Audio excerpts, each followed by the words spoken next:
What if I told you the biggest rivalry in football right now has never been spoken out loud? Not once, by either player. No interviews, no subtweets, no press conference jabs, and yet everyone who watches this sport closely knows exactly what is happening. Stay with me, because by the end of this video, you will never watch these two players the same way again. The night was the 19th of July, 2026. Kylian Mbappé stood in the center circle. Our 18-year-old boy who had just torn through a World Cup final defense stood calm, almost bored, like he had always known this moment was coming for him. Nobody planned this rivalry. No transfer created a story of how Lamine Yamal became the answer to a question nobody even knew they were asking. Not who is the best young player in the world, but who gets to decide what football becomes next. Most legends serve an apprenticeship. They sit on the bench. They wait their turn. They earn trust slowly before anyone hands them the keys. Lamine Yamal never got that, and he never needed it. At 15 years and 9 months old, he became the youngest player to ever play for Barcelona's first team. At 16, he was starting Champions League knockout games. By 17, he had a World Cup final assist to his name, and a Ballon d'Or conversation that refused to die down. Now compare that to Mbappé. He broke through at Monaco as a teenager too, and he dazzled early. But even his rise had a runway. Yamal's had none. He went from academy kid to first-team difference-maker in what felt like a single breath. That speed matters, because it changed the entire timeline of the sport. Mbappé spent years being called the future of football. Yamal arrived and made that future feel like it was already running out of time. So how do two players with such different journeys end up chasing the exact same throne? That is where their styles come in, and this is where it gets interesting. Mbappé is speed given human form. He is built for open space. For the moment a gap appears, and someone needs to punish it in half a second. His genius lives in straight lines, in the terrifying math of a full sprint with the ball at his feet. Yamal is something else entirely. He does not need open space. He creates it, in tight corners, with a change of direction so small that defenders only realize what happened after the ball has already gone past them. Mbappé exploits the gap. Yamal invents one that was never there in the first place. That is why comparing their stats side by side only tells half the story. One is a finisher of moments. The other is an architect of them. And when two players like that show up in the same era, chasing the same trophies, a rivalry becomes almost impossible to avoid, even if neither man ever says a single word about it. But nothing proved this more than one single match, and it changed how the entire world saw both of them. Every rivalry needs one moment that becomes shorthand for everything before it and everything after it. For Yamal and Mbappé, that moment was the 2026 World Cup final. France, chasing a third star, and Mbappé, chasing the moment that would finally crown him as the sport's defining figure. Spain, carrying the weight of a golden generation, built almost entirely around one teenager's imagination.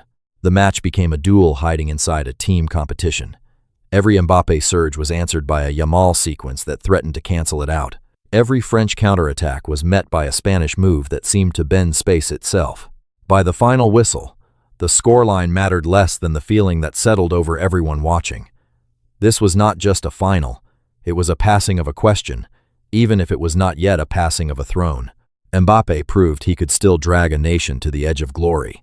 Yamal proved he could stand across from the best player of his generation and never once look out of place. And if you think that was just a highlight reel moment, wait until you see what the actual numbers say. Let's strip away the storylines for a second and look at the data.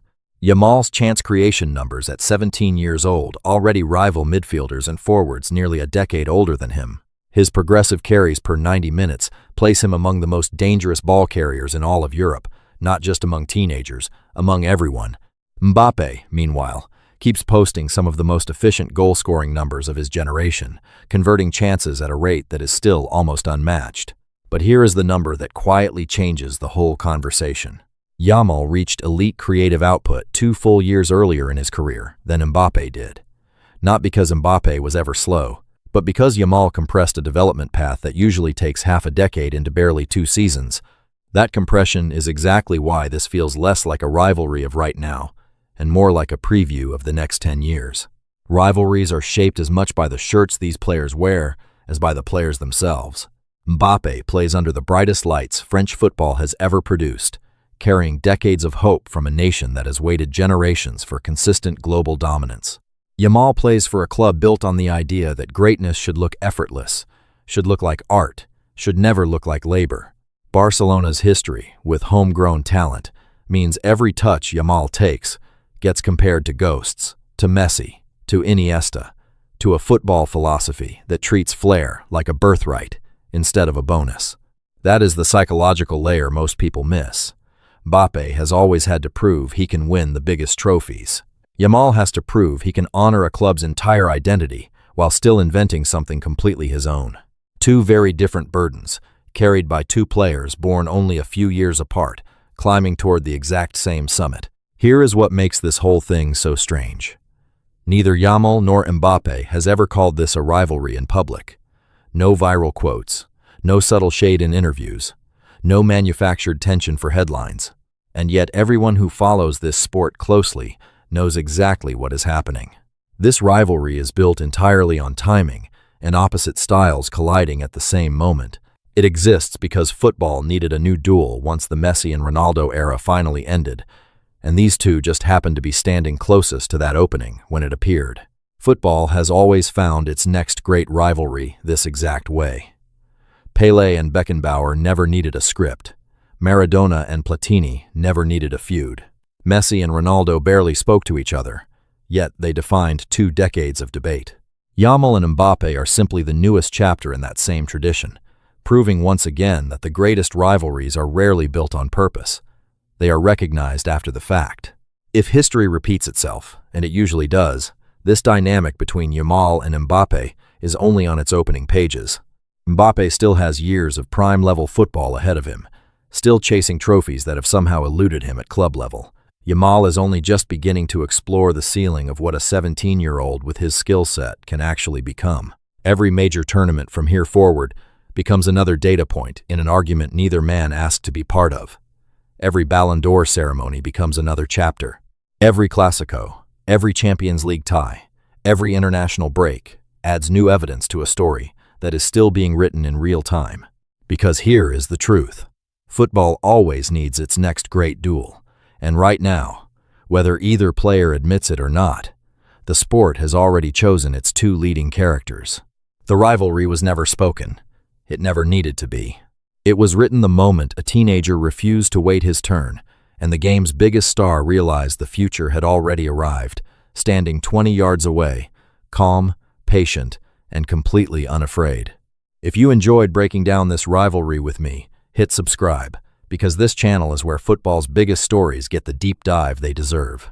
Drop a comment right now and tell me who you think wins this rivalry over the next 5 years, Yamal or Mbappé. And if you want more long-form breakdowns like this one, tap the video on your screen right now and keep watching, because the story does not end here.